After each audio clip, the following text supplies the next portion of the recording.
Hey guys, welcome to HolsterLife. It's been quite a while. I took a long break from doing these because my internet service was so horrific that I couldn't upload anything. And recently made some changes to that, new router, some other stuff, new modem. And hopefully that means now that I've actually got enough upload speed to do some live videos again. Hello, Todd May. So it's about 10:45 at night.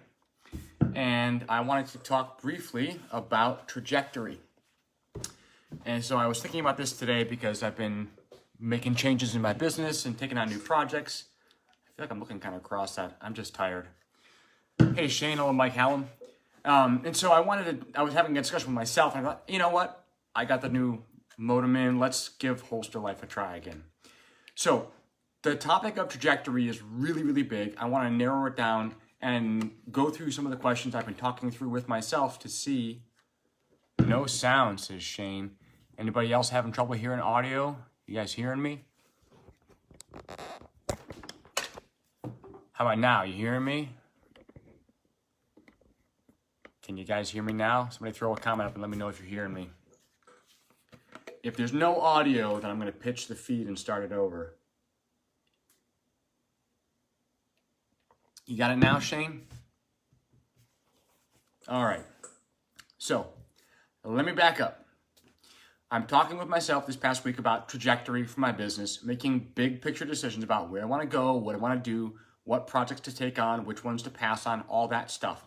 And so I sat down and typed up some questions for myself to try to clarify my own thinking, what it was I was trying to accomplish by having that discussion. So I'm just going to go ahead and start with the questions that I typed for myself first, and then talk through some of them, and then interact with you guys in the comments and ask any, if you have any questions or follow-up or want me to go into more detail, I'll keep an eye on that. So the first question I was asking myself was, who do I want to serve and sell to?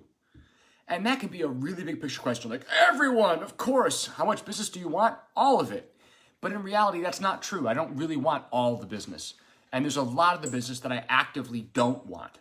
And so clarifying, even if it just means some broad brush strokes about generally who I want to do business with and generally who I want to sell to, it's not a binding resolution. It doesn't lock me into anything, but it helps me clarify who I'm trying to talk to, who I'm trying to brand to, who I'm trying to sell to, and it helps me evaluate things I could spend money on, advertising, media platforms I could spend time engaging on and posting on, and helps me clarify for myself by saying, okay, if this is who I want to sell to, is that person there in that space? Do they read that magazine? Do they listen to that podcast? Do they participate on that channel or on that forum? If they do, that may be a good place for me to talk to them, brand to them, get to know them, interact with them, and maybe sell to them. If they don't, then it's not. And so part of that question, a subset of that question is, who is my ideal user? Who do I really want to be the person who's using the stuff that I make? And depending on what you make, your ideal user may not overlap with my ideal user at all. It may be a 0% overlap. If you specialize in chest rigs for hunting revolvers and magnum calibers, and you sell primarily to guys who are doing big game hunting in the northern parts of the US and up into Canada or in Alaska, then that doesn't overlap really with my ideal user at all.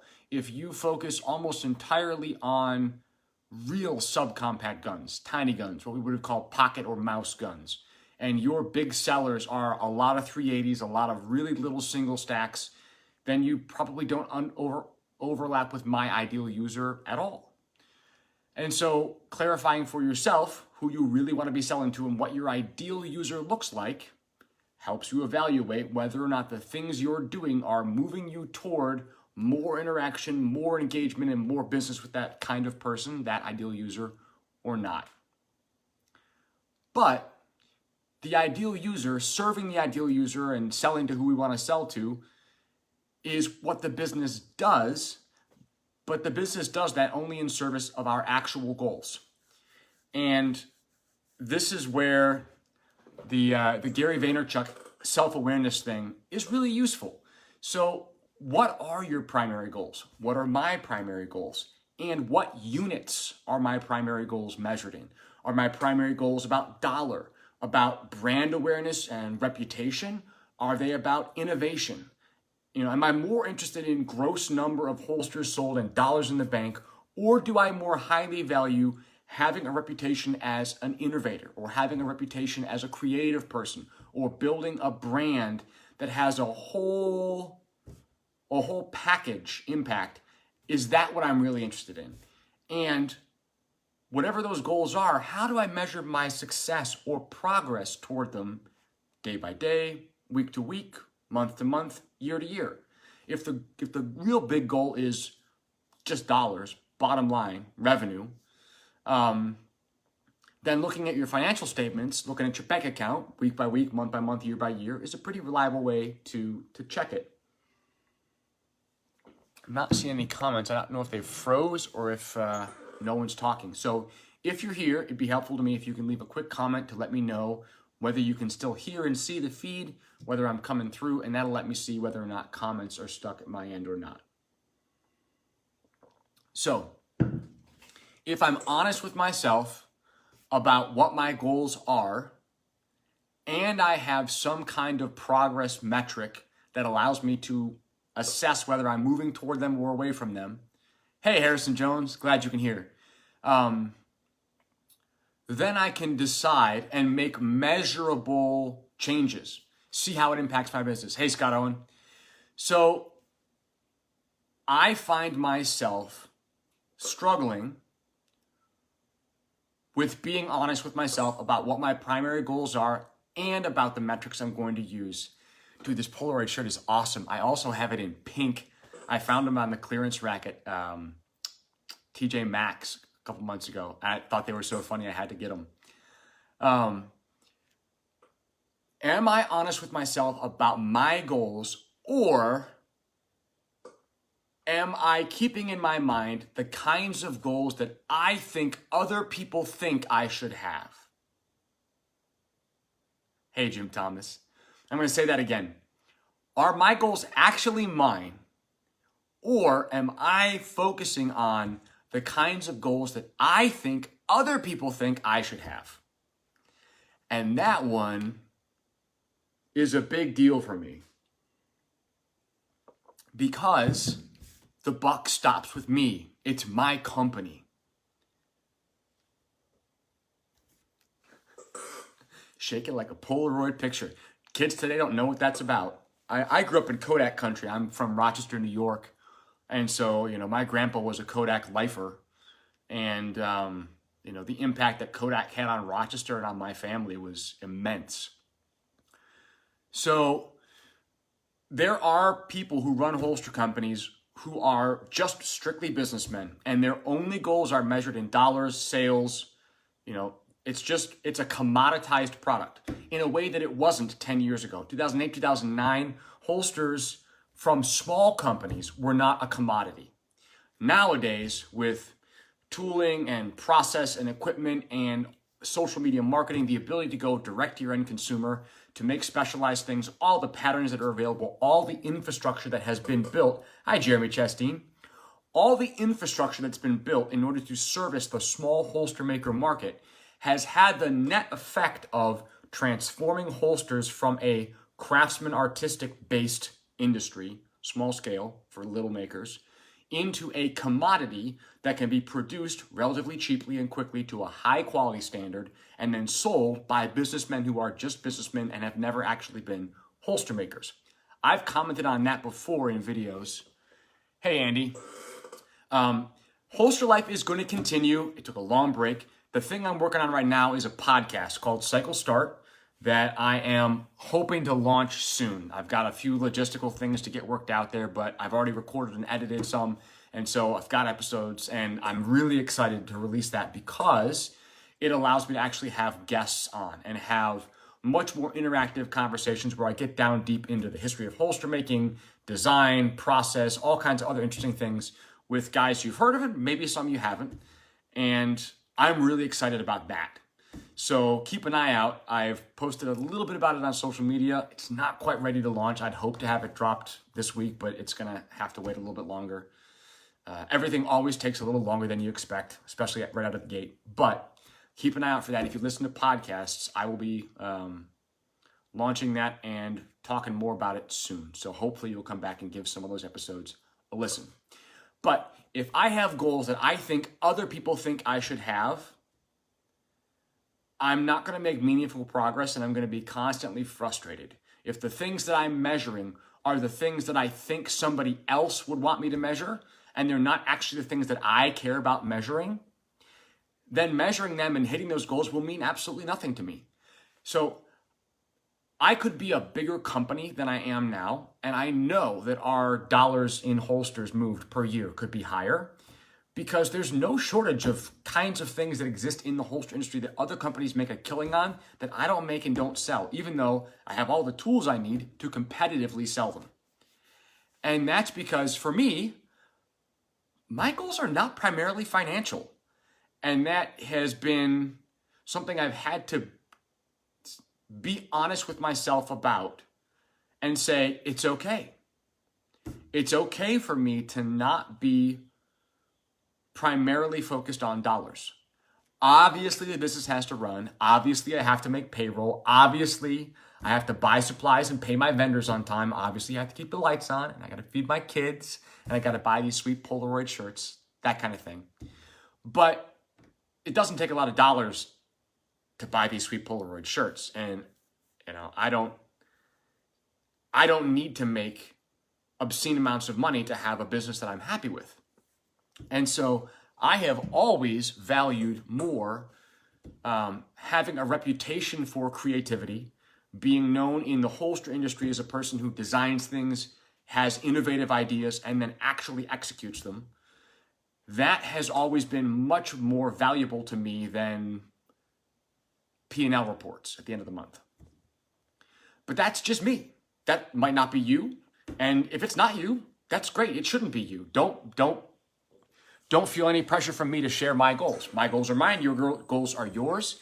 But the trajectory of your business is either taking you closer to or further from the goals you have. I don't know if you guys can hear those crickets. I've got mad crickets outside the shop tonight. If they're coming through in the audio, I apologize. They're annoying to me. Hopefully they're not annoying to you. And so long term, even as simple a binary question as, do I want to sell the company? People have very different goals about that kind of thing. Hey, Brian, I'm sorry to hear that. Some business makers build a business with the express purpose of building it up to the point where it's large enough that they can sell it. Other guys build a business wanting to keep it as their baby for the rest of their life because they love the work, they love doing the job, they love talking with the customers, they enjoy it, they want to keep it. If you want to sell the business, that's a totally different paradigm for how you build the business than if you want to keep the business. And being honest with yourself about that, like, I love it, but if the right amount of money came along, I would sell it in a heartbeat, is very different from, I love it and I intend to keep it, and there isn't an amount of money you could offer me to make me walk away from it. I just love it too much. Where you are on that question changes what your long-term strategy is like, because if I'm going to own the business 30 years from now and still be running it, still be doing it, still be in the day-to-day operations, that totally changes my motivation and how I'm going to invest money and time and energy into the business now. It changes the kinds of projects I take on. It changes the kinds of other companies I want to do work with and do work for. Short-term projects that are profitable can be really, really nice. But I'm much more interested now in projects that have the ability to have a multi-year lifespan. I do much more OEM now and far less custom mold work because independent mold work was one and done. You get a custom project, it comes in, I get design specs, I make the mold, I ship it out, it's done, and that's closed. And those were sometimes enjoyable projects and sometimes not, but they weren't typically, they weren't projects that led to a lot of organic long-term work. And the organic long-term work is partly about money, because once we've designed something and we've troubleshot it, we've got a whole process developed to manufacture it. I want to keep making it as long as the product remains viable, obviously. But I have become more okay with turning down jobs that could make me money in the short term because they would have to compete with or displace other things that I'm more interested in doing that will actually move me closer to my long-term goals and will show real progress on the metrics that I care about. And so passing up jobs that could make me money, like I had a fairly big job that I had a chance to negotiate on recently. And if I had landed that job, it would have kept me super busy and there would have been a lot of money going back and forth. But as I thought about it more, it didn't really move me in the direction I wanted to go. And it was hard to talk myself out of, it was first I had to talk myself down from, oh my gosh, this is a huge thing. This could be so much money, so many holsters, so much business. And then stepping back and saying, hang on. If it actually moves me in a direction I don't want to go, if it's actively steering me away from my long-term goals, it's counterproductive. And I am not at a point where I want to be taking on counterproductive work. I can't really imagine any point where I would want to take on counterproductive work. But there have been times in my business when if there was a check at the end of the job, I'm in. And I'm not as tight there anymore. As the business has grown and is healthier than it was even a few years ago, cash flow has leveled out. We've stabilized a little bit. I'm able to project my costs and have a better handle on what my workflow and volume is going to be a month or two out, which is great. And that has meant that I'm not taking on jobs hand to mouth like I was years ago. Hand to mouth jobs pay the bills, but it can get really scattered and it can move you quickly from left to right and back and forth and up and down and all around and not really in the direction you want to go. It's like I can jump in the deep end of the pool and flail and splash around, but I'd much rather get in a lane and just like start making headway. Keep my strokes headed in a single direction. So on the question of whether you want to sell the company or not, that's a big picture question that you should answer for yourself as soon as you reasonably can. If you know you don't want to sell the company, but you enjoy it and you want it to be a hobby in perpetuity, cool. If you know you do want to sell the company and therefore you need to organize it in such a way that you can hand off the steering wheel to somebody else and everything in the business will be transparent and comprehensible to them from the get-go, and you'll have the financial reports, the documentation, the process controls, everything you need to show to a prospective buyer so they can see everything about how the sausage is made and understand the business. That's a totally different thing. There's no room in there for like secret sauce and mojo that you can't explain if you want to sell it to somebody else. It's got to be explainable. And then, do you want to get big? Do you enjoy working alone? Do you enjoy having a couple employees? Would you like to have 100 employees? Or do you really just want to be left alone? You just like doing your own thing in your own space. I got to visit a really, really cool company in Rochester over the summer that specialized in high-end optics manufacturing. Boggled my mind. And they've got about 450 employees. It's a huge space compared to mine. And the stuff they were working on and the level of precision of their process controls was phenomenal. Like, of course, like metrology is all clean rooms, positive air pressure, super precise temperature and humidity controls. Everything is like, I saw a lot of stuff being handled with gloves because everything's glass, everything's ground, everything's polished, super high precision stuff. I don't think I saw a piece of tooling in there, a piece of carbide tooling that wasn't diamond or PCD coated. Everything was just beautiful. And the place was clean. Everybody was happy. It was well organized. There weren't piles of junk laying around anywhere. And everything was moving. Everybody was working. It was all organized in little mini cells with 3 to 5 employees per cell, focused on one specialized kind of thing. And it was super cool to see. Really, really fun. But it was also an ITAR facility. And so I couldn't take any pictures or shoot any video or do anything like that. But I was like a kid in a candy store. in there, walking around, getting a guided tour, asking questions, talking to employees, asking, what are they doing? What does this machine do? How does it work? How do you measure this? I was fascinated. But that started as a small business with a handful of guys in a barn. And now it's 60 or 70,000 square feet, and it's going to be doubling in size this next year, and they've got almost 500 employees.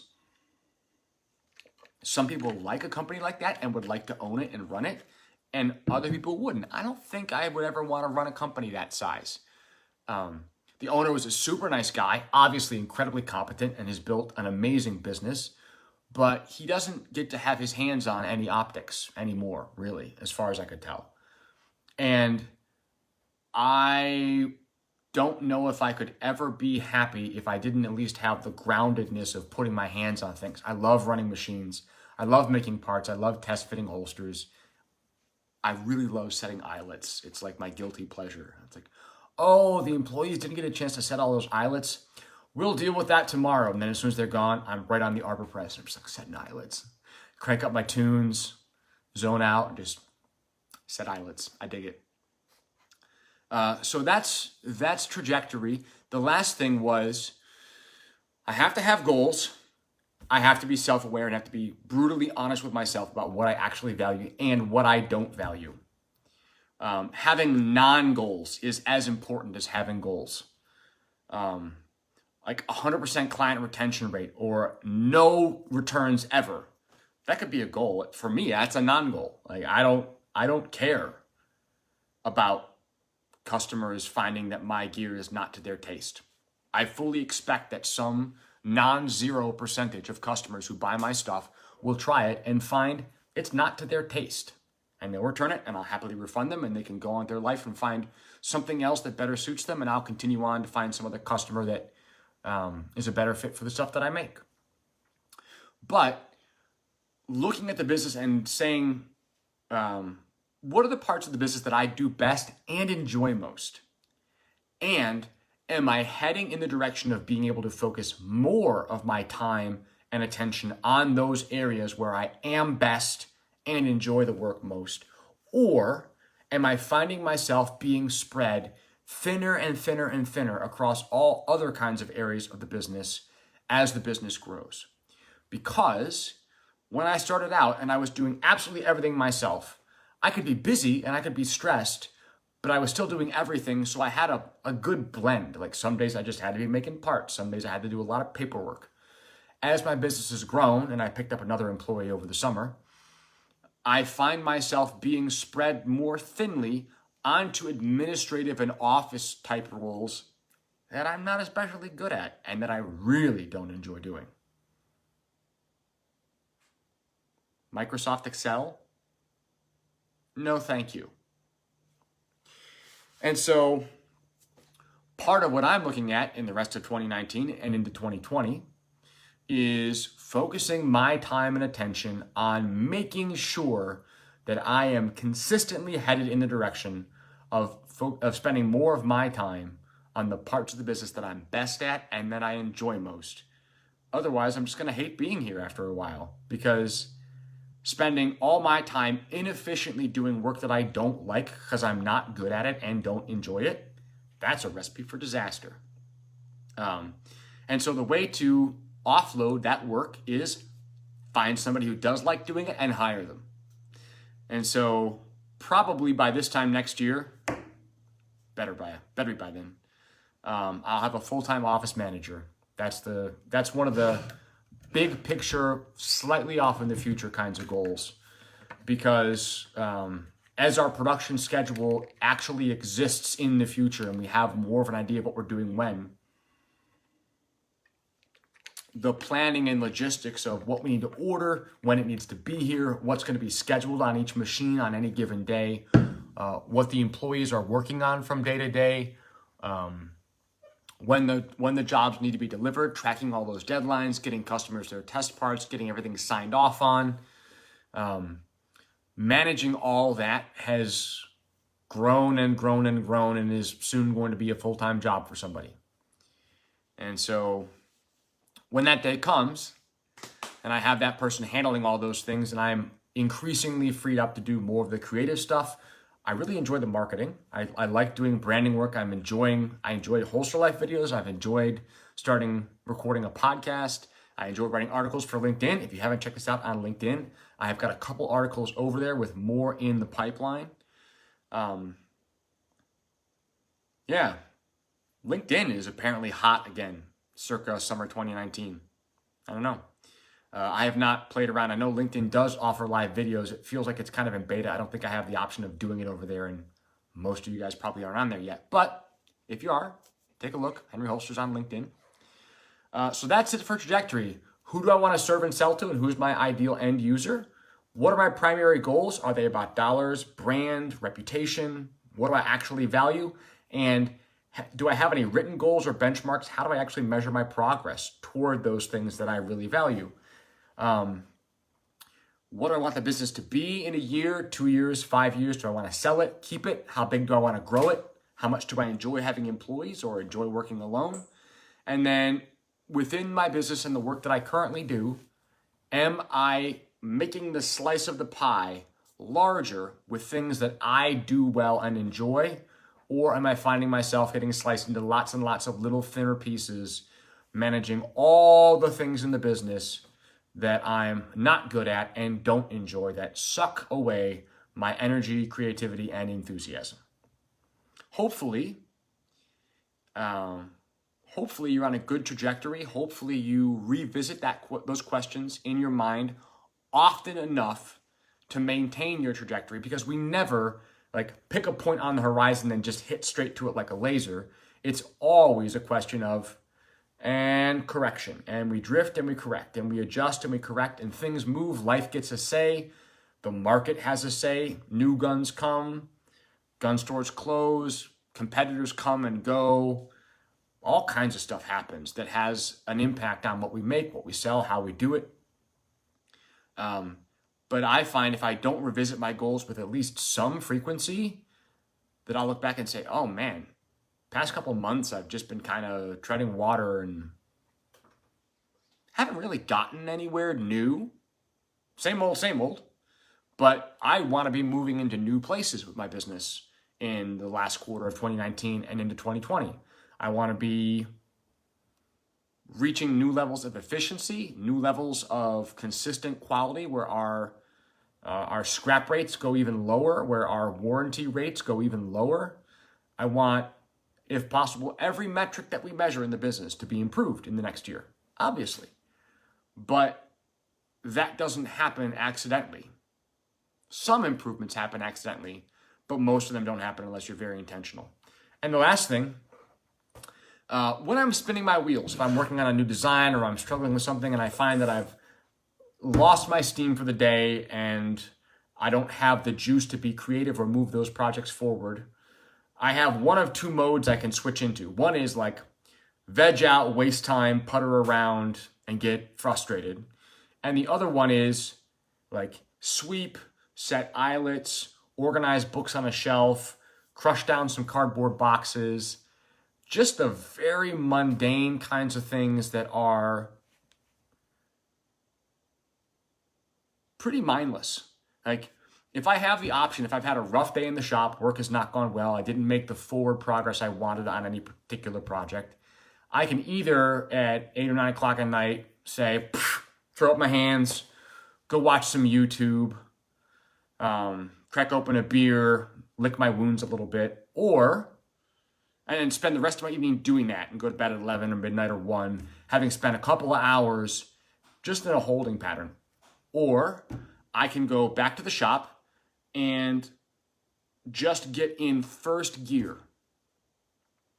Low RPM, not moving fast, no pressure on me to accomplish big picture things. Yeah, emptying the trash cans is a great stress reliever.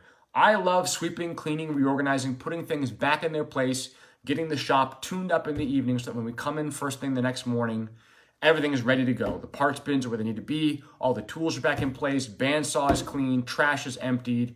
Cardboard boxes are out of the way and on the rack. Just, it's ready. I like coming in and starting off in a clean shop because I'm usually a very enthusiastic morning person and kind of a go-getter in the morning. I don't like coming in and having to spend my first hour cleaning up and organizing before I can start, because I can usually clean and organize when I'm pretty low on brain power and energy. I can still keep some reasonable pace. I just throw a podcast in and I sweep and I clean the counters off and do that kind of stuff. And definitely, yes, as the owner and lead designer, programmer, whatever, me sweeping the floor is not, in a monetary sense, the best use of my time. But I would always rather, 100% of the time, rather spend an hour or two doing little things like that that move the needle forward in some measurable way, rather than vegging out, sitting around with a beer, feeling sorry for myself, and then coming in the morning to a shop that needs to be cleaned before I can actually get started for the day. So being okay with saying to myself, you know what? Just switch into that maintenance mode. Just get on the Zamboni and just drive around the rink for a while. And at least in the morning, you'll come in and you'll have fresh ice. That's really helpful to me. And I would encourage you to consider doing that. I don't know how you work, how you're wired, what works best for you. But I have found that giving myself permission to do the jobs that aren't normally mine during the day when my employees are here, and say, it's okay. It's okay. That's really helpful to me. And that helps me during the day stay on trajectory, stay the course, keep making those adjustments, and keep my eye on the ball, on the goals that I've got. So thank you guys for watching. I appreciate you sticking around. And hopefully Holster Life episode 46 will not be, 6 months from now.